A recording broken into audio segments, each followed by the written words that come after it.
জলঙ্গি নদীর দেশি চিংড়ি এই শ্রবণ হোটেলে রান্না হচ্ছে।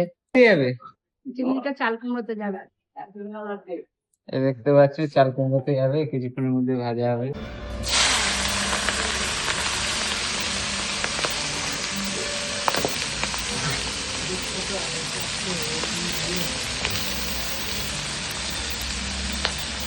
চিংড়ি তেলে পড়ার পরে কালার চেঞ্জ, লাল হয়ে গেল।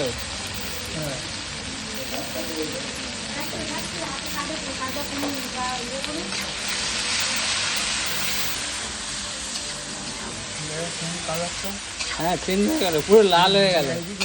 হ্যাঁ লোকাল চিংড়ি তো খাবো আমাদের জলঙ্গি নদীর চিংড়ি। এগুলো কি যারা মাছ ধরে লোকাল লোকের কাছ থেকে নেওয়া?